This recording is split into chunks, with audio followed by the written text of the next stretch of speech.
সংক্ষিপ্ত রূপ সূরা মাউনের উপরে আপনাদের সামনে আলোচনা করব।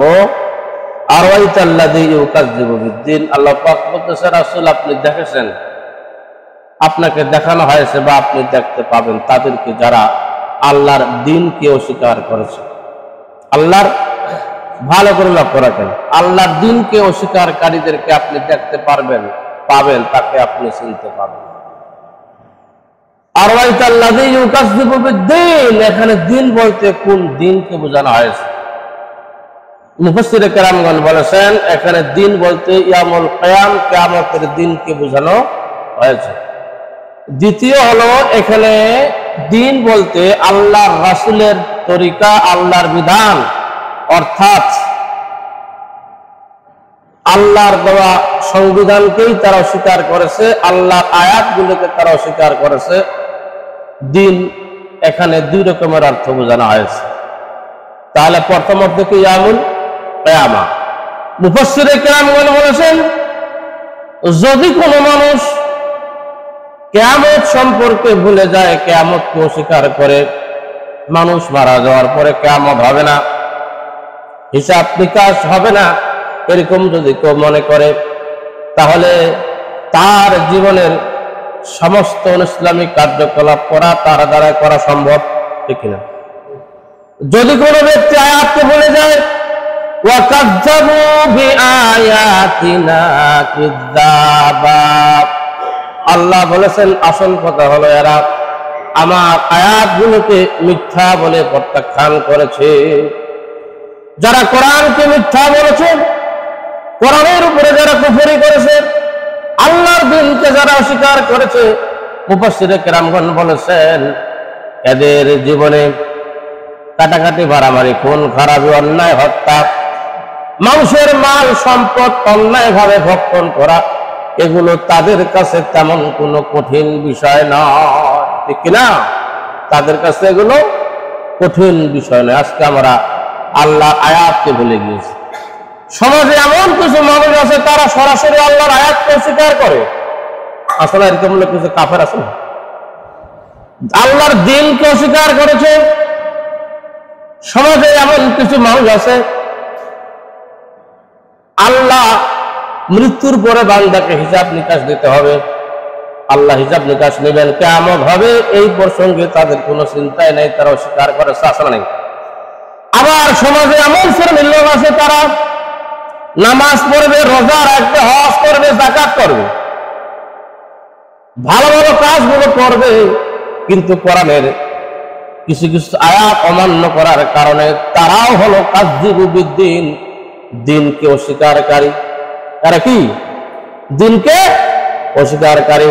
কোরআনের কিছু অংশ মানবে আর কিছু অংশ মানবে না, এরা কোরআনের অস্বীকারী, অর্থাৎ দ্বীনকে অস্বীকারী। আসলে সমাজে এরকম কিছু লোক কিছু আয়াত মানবে, কিছু আয়াত মানবে না।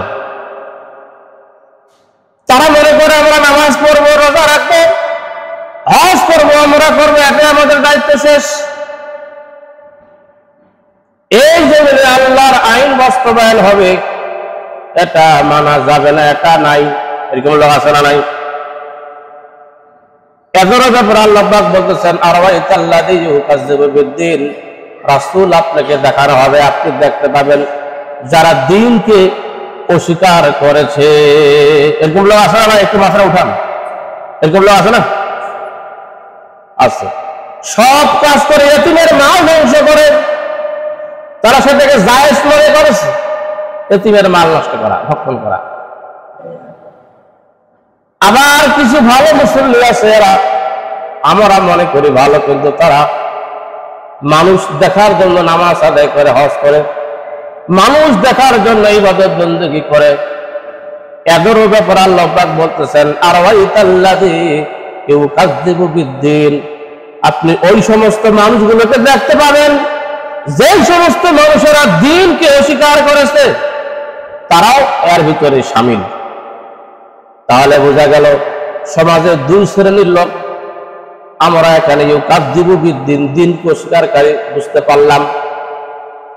এক নাম্বার হলো তারা সরাসরি কিয়ামতকে অস্বীকার করে, আল্লাহর দ্বীনকে অস্বীকার করে, আর দ্বিতীয় শ্রেণীর লোক হলো এরা সব কাজ করে কিন্তু কিছু কিছু ক্ষেত্রে কোরআনের আইনকে এরা অস্বীকার করে, অমান্য করে। এরাও সেই কাযযিবুবিদ্দিন, দিন অস্বীকারীর মধ্যেই পড়ে। এদের কার্যকলাপ কি রকম হবে? আল্লাহ পাক বলতেছে সূরা মাউনের, এদের কার্যকলাপ হবে ফাযালিকাল্লাযী ইয়াদুল ইয়াতীম, এরা ইতিমদেরকে ধাক্কা দেয়। ইতিমদেরকে কি করে? ধাক্কা দেয়, চিৎকার দেয়। এখানে ধাক্কা বলতে আপনার হাত দিয়ে ওই বুকের মধ্যে ধাক্কা মারাই ধাক্কা কথা গেলে বোঝানো হচ্ছে না। এখানে ধাক্কা হলো ইতিমের পিতার রেখে যাওয়া সম্পদ সন্তানদের হাতে তুলে দেয় না, তারা ইতিমের মাল ভক্ষণ করে। কোন ভাই যদি মারা যায়, ভালো করে লক্ষ্য রাখেন, ভাই মারা গেছে বা কোন ছেলে যদি মারা যায়, ওই বাড়ির যদি ছেলের বাবা বেঁচে থাকে তাহলে দায়িত্ব কার উপর? কথা বলেন, বাবার উপর। বাবার উচিত হবে ছেলে মেয়েদের সম্পদ বন্টন করে দেওয়ার। বিশেষ করে ওই ছেলেটা, যেই ছেলে 2-3টা বাচ্চা রেখে মারা গেল, সেটার ছেলে মেয়েদের অধিকার পূরণ করে দেওয়ার দায়িত্ব হলো তার দাদার, কিনা?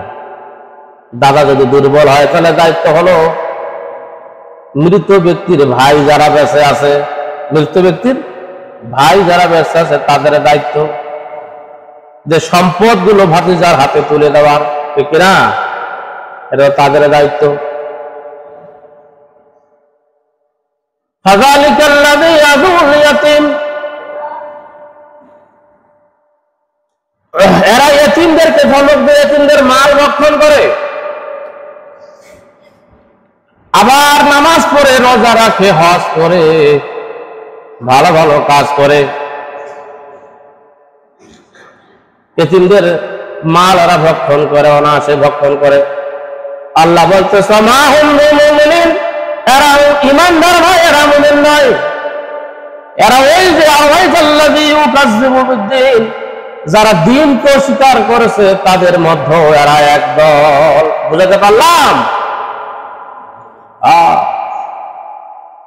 বাবা হজ করেছে,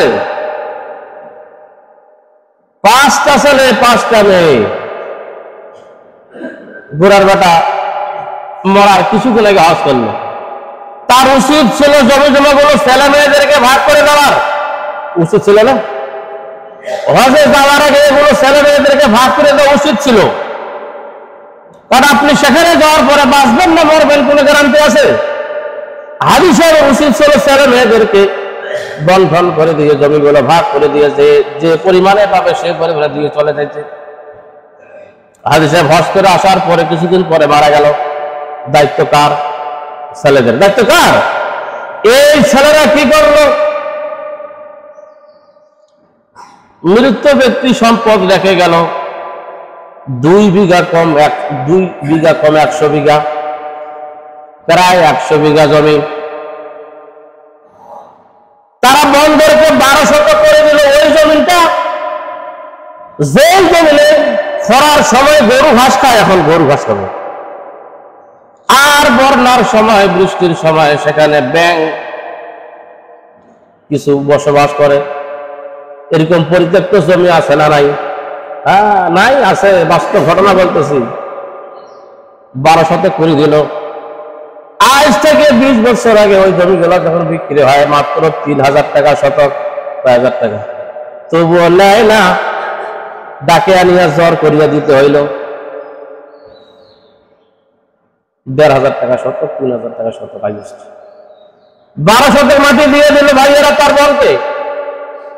আর এই ভাইয়েরা বছরে বছরে আমরা করে আসি, আবার তসবিহ টিপে। বুঝলেন? আল্লাহ বলেছেন অন্যায় ভক্ষণ যদি কেউ করে, হারাম উপার্জন যদি কেউ করে, তার ইবাদত বন্দেগী কবুল হবে না। প্রতিবার আমরা কেন, তুমি যদি আমরা করতে করতে হজরে আসওয়াদ চুম্বন করতে করতে যদি খায়া ফেলাও, লাভ হবে না। কারণ তুমি হারাম খাচ্ছ, হারাম খাইলে তোমার ইবাদত বন্দেগী কবুল হবে না। ভালো করে শুনে, ভালো করে শুনেন, আজ পর্যন্ত কোনোদিনও মনে হইল না যে আমি এতবার হজ করলাম, আমাকে মারা যেতে হবে, বাবা সম্পদ গুলো এইভাবে রেখে দিল, আমরা ভাইগুলো ভাগ করে নিলাম, বোনগুলোকে আমরা ঠগাইলাম, এদেরকে দাঁত দিয়া কিছু করে অংশ তাদের কাছে দিয়া মাফ করে নেই। এখন পর্যন্ত হাজী সাহেবের মাথায় এই বিষয়টা জাগ্রত হলো না, কথা কয় না, ঠিক না? যার কারণে তোমার ইবাদত বন্দেগী আল্লাহর কাছে কবুল হবে না। জান্নাত যাওয়ার তো দূরের কথা, তোমার নামাজে হবে না, হজে হবে না, তোমার রোজা হবে না, হারাম খেয়ে তোমার কোনো ইবাদত বন্দেগী হবে না। বুঝাতে পারলাম?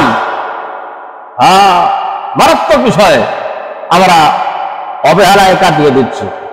ফিরফিলা পাঞ্জাবি আর সাদা লুঙ্গি পরিয়া হাজী সাহেব তসবিহ টিপেছে, ওই মুহূর্তে বন চলে গেছে 3 তলার উপর, বন চলে গেছে ওইখানে, বড় ভাই সালাম দিয়েছে, সালামটাও দেরিতে দিল, ওই যে তসবিহ টিপেছে, একটা ভাব দেখানো লাগবে তো, তার তসবিহ টিপেছে, খুব গুরুত্বপূর্ণ কাজ করেছে। বইন ভাইয়ের দিকে তাকায় আর মনে মনে চিন্তা করে, বইনের জমি গেলা তামান খালু আর তসবিহ টিপেছি, কথা কয় না, নামাজ রোজা একটাও হবে না। যদি হয় তাহলে কিয়ামতের দিন আল্লাহকে দাঁড়িয়ে বলতে হবে, আমি কোরআনকে নাযিল করি নাই, আমি এগুলো লিখি নাই, আমি বলি নাই। আল্লাহ সেদিন দাঁড়াবেও না, বলবো না, তার মানে ওই লোক আল্লাহর জান্নাতে যাবারও কোনো অপশন নাই, কোনো সুযোগ নাই। শুয়ের ঘোড়া দিয়ে যেমন একটা উট যাওয়া অসম্ভব হয়ে যাবে, ওই ব্যক্তিদের জন্য জান্নাত যাওয়া সম্ভব হয়ে যাবে। যদি ওরা জান্নাত যাওয়ার পরে আমরা আল্লাহর নামে লালিশ করবো, আল্লাহ আমরাও জান্নাত যাবো, ঠিক কিনা? তারা যদি এত অন্যায় করার পরে জান্নাত, আমরা কি আমরা কি উড়িয়েছিলাম? আমাকে জান্নাত পাঠাও, আল্লাহর উপর মামলা আমরা সেদিন করবো, ঠিক কিনা? সম্পদ, মাল সম্পদ যারা অন্যায় ভাবে ভক্ষণ যারা করে তাদেরকে তুলে দেয় না, তাদের হাতে যারা দেয় না, এটা হলো তাদের 1 নম্বর কাজ। 2 নম্বর কাজ হলো মিসকিন, মিসকিনদেরকে এরা খানা খাওয়ায় না এবং অপরকেও খানা খাওয়ার ব্যাপারে উৎসাহ প্রদান করে না। মিসকিনদেরকে খানা খাওয়া, অসহায় সম্বলহীন শিক্ষিত ভদ্র গরিব লোক কিচ্ছু নাই, কিন্তু এরা অভাবের কারণে মানুষের কাজও করতে পারে না, লজ্জার কারণে কার কাছে চাইতেও পারে না, এমন গুলোকে মিসকিন বলা হয়, কি বলা হয়? আর ফকির হলো যারা সায়েল করে মানুষের কাছে চায়, তারা কি এরা ফকির। মিসকিন হলো এমন মধ্যবিত্ত লোক, কিছুদিন তারা খায় আর পরে দেখা যায় কাজও করতে পারে না, চাকরিও নাই, লজ্জার কারণে কারো কাছে হাতও পাততে পারে না, এদেরকে মিসকিন বলা হয়। আল্লাহ পাক বলতে মিসকিন, দিন স্বীকার করে এদের কাজ হলো এরা অন্যকে, এরা মিসকিনকে খাদ্য তো দেয় না, কিন্তু অন্য মানুষকেও উৎসাহিত করে না তাদেরকে খাদ্য দেওয়ার ব্যাপারে। রাসূল বলেছেন, যারা মিসকিন হবে তোমরা এলাকায় চতুর্দিক দিয়ে ঘুরে খুঁজে বের করে তোমরা মিসকিনকে তাদের অধিকার তাদের হাতে তুলে দাও। সুবহানাল্লাহ। আমরা মনে করি সম্পদ কামাই করছি আমি, চাষবাস করছি আমি, চাকরি করেছি আমি কোনো তাদেরকে দিব। তোমার সম্পদের ভিতরে অন্যের সম্পদ লুকায়িত আছে, সেটাকে যদি তুমি বাইর করে না দাও, তাদের হাতে যদি তুলিয়া না দাও, তোমার নামাজ রোজা হজ যাকাত একটাও হবে না, কারণ ওই সম্পদ তোমার জায়েজ হবে না। হারাম খায়া কোনোদিন ইবাদত বন্দেগী কবুল হবে না, কোনো সম্ভাবনা নাই। এরপরে বলা হচ্ছে ফাওয়াইলুল লিল মুসাল্লিন, 3 নম্বর কাজ হলো ফাওয়াইলুল লিল মুসাল্লিন, ওই সমস্ত মুসল্লিদের জন্য দুর্ভোগ, অকল্যাণকর, অমঙ্গলজনক, তাদের নাসিকা কলঙ্কিত হক ওই সমস্ত মুসল্লি। কোন সমস্ত মুসল্লি? বছরের দিন একটা আগুনের বেরি হয়ে আসবে মুসল্লির সামনে, মুসল্লি বলবে আগুনের বেরি তুমি কে? কিয়ামতের দিন আগুনের বেরি বলবে আমি তোমার ওই নামাজ, যে নামাজ তুমি দুনিয়াতে আদায় করতে যাইয়া মানুষ দেখানোর উদ্দেশ্যে করেছ, যে নামাজ তুমি দুনিয়াতে আদায় করতে যাইয়া মাঝে মাঝে আদায় করেছো, মাঝে মাঝে আদায় করো না। তুমি নামাজে উদাসীন ছেলে, আমি সেই তোমার নামাজ। আরেকজনের কাছে একটা আগুনের দলা যাবে, একটা আগুনের বেরি যাবে, বলবে যে হে আগুনের বেরি তুমি কে? আগুনের বেরি বলবে যে আমি তোমার ওই জিহাদ, যে জিহাদ তুমি করতে যাইয়া নিজেকে মুজাহিদ মনে করো, আর মানুষ তোমাকে মুজাহিদ বলবে, যোদ্ধা বলবে, এই জন্য তুমি জিহাদ করেছ। আজকে আমি সেই জিহাদ আগুনের বেরি হয়ে তোমাকে গ্রাস করার জন্য আসলাম। আরেক ব্যক্তির কাছে যাবে একটা আগুনের বেরি, লোকেরা বলবে হে বেরি তুমি কেন আসছো, তুমি কে? আগুন কথা বলবে আর বলবে আমি তোমার ওই যাকাত, ওই সদকা, যে যাকাত, যে সদকা দেওয়ার সময় তুমি মনে করেছিলে যে আমি একজন যাকাত দানকারী, একজন সদকা দানকারী। লোকেরা তোমাকে যাকাত দানকারী বলবে, সদকা দানকারী বলবে, এই জন্য তুমি যাকাত দিয়েছো, সদকা দিয়েছো। আমি আজকে বেরি হয়ে তোমাকে শাস্তি দেওয়ার জন্য তোমার নিকটবর্তী হলাম। ওই সমস্ত হাজী সাহেবদের নিকটে একটা আগুনের বেরি চলে আসবে। হাজী সাহেব জিজ্ঞাসা করবে হ্যাঁ আগুনের বেরি তুমি কে? আগুনের বেরি জবাব দেবে আমি তোমার ওই হস, যেই হস পরে এসে তুমি মনে করেছিলে যে লোকেরা তোমাকে হাজী বলবে, এই অহংকারের কারণে তুমি হজ করেছো, লোকেরা হাজী বলবে এই কারণে, আল্লাহকে রাজি খুশি করার জন্য নয়। যার কারণে আমি আজকে আগুনের বেরি হয়ে এসেছি আল্লাহর নির্দেশে তোমাকে শাস্তি দেওয়ার জন্য। নাউজুবিল্লাহ বলেন, জোরে বলে আল্লাহুম্মা আজরিনা মিনান নার, আল্লাহুম্মা আজরিনা মিনান নার। ইবাদত করব কাকে খুশি করার জন্য? জীবনে সর্বক্ষেত্রে প্রত্যেকটা ইবাদত করবো আল্লাহকে খুশি করার জন্য, অন্য কাউকে দেখার জন্য নয়। এই জন্য আল্লাহ পাক বলতেছেন ফাওয়াইলুল লিল মুসাল্লিন, ওই সমস্ত মুসল্লিদের জন্য হলো দুর্ভোগ, অকল্যাণকর। আল্লাযীনা হুম আন সালাতিহিম সাহুন, যারা মানুষ দেখানো নামাজ আদায় করে। আমাদের সমাজে এরকম আছে না? রোজা শেষ হয়ে গেছে, 5টা দিন নামাজ আদায় না করলে কেমন হয়? না হলে বলবে যে আরে রমজান মাসে নামাজ পড়লো, তুই এখন যে নামাজ না পড়িস কেন? এই জন্য একবারে বাদ দেওয়া যাবে না, আস্তে আস্তে সিস্টেমে বাদ দেওয়া হবে। এরকম চিন্তা ভাবনা আছে না নাই? বাবা মারা গেছে কয়েকদিন নামাজ আদায় করলো, মানতে গেছেন আপনারা? বাবা মারা গেছে কয়েকদিন নামাজ পড়লো, ভাই মারা গেছে কয়েকদিন নামাজ পড়লো, আবার যেই আর সেই, এরকম নামাজই আছে না নাই? আপনারা না হয় অন্য জায়গায় কথা বলতেছি, তাহলে এখানে আমরা চাকরি করে খাবার হবে নাকি? শুধু শুক্রবারের দিন নামাজ পড়বো, অন্য দিন পড়বো না? আল্লাহ বলেছেন ফাওয়াইলুল লিল মুসাল্লিন, ওই মুসল্লিদের জন্য হলো দুর্ভোগ, অকল্যাণকর, অমঙ্গল, দৌলতার নাসিকা কলঙ্কিত হক। আল্লাযীনা হুম আন সালাতিহিম সাহুন, যারা নামাজে গাফেল হয়ে গেছে, উদাসীন হয়ে গেছে, খামাখা নামাজ কাজা করে, সময় মতো নামাজ পড়ে না, মাঝে মাঝে পড়ে, মাঝে মাঝে পড়ে না। বেহাই এসে বেহাইকে দেখার জন্য নামাজ পড়ে একটা লম্বা টুপি নিয়ে আসে না? এরকম না হলে তো সমস্যা আছে, মাঝে ভাই তুই নামাজে পড়ি না। এই জন্য নামাজ আদায় করলে আল্লাহ পাক বলেছেন এই নামাজগুলো কিয়ামতের দিন আগুনের বেরি হয়ে মুসল্লির সামনে যাবে আর বলবে আমি সেই আগুন হয়ে আসলাম। তোমার নামাজটা যা তুমি দুনিয়াতে আদায় করতে যাইয়া উদাসীনতা করেছো, তোমার মন অনুযায়ী তুমি এই কাজ করেছো। এরপরে বলা হচ্ছে যারা দিনকে স্বীকার করে, এরা আর একটা কাজ করে, নিত্য প্রয়োজনীয় জিনিস মানুষকে দেয় না। নিত্য প্রয়োজনীয় জিনিস, দা, কুড়াল, বাসিলা, তারপরে আপনার খুন্তি, সংসারের নিত্য প্রয়োজনীয় জিনিস মানুষের অনেক সময় প্রয়োজন হয় কি হয় না? এই জিনিসগুলো দেখা যায় যে আমরা অনেক সময় দেই না। বাসিলার দ্বারা খুলি থই আছে, বাসিলার দ্বারা কোদালের দ্বারা খুলি থইছে, কাজ শেষ। কারণ কোদালের দ্বারাটা খুলি থাকে, যদি থাকে হাতলটা, তাহলে অন্যকে দিতে হবে না, বলা যাবে যে না কোদালের দ্বারা খোলা আসলে না। একদম ঢেকি উঠিয়ে আরেক জায়গায় রাখি দেয়, খড়ির ঘর ঢেকি আছে, বাইরে করে খুব কষ্ট হবে, আটা কোটা যাবে না। এরকম কাজ করে কি করে না? নিত্য প্রয়োজনীয় জিনিস তারা মানুষকে দিতে না করে, দিতে চায় না। সমাজে এরকম লোক আছে।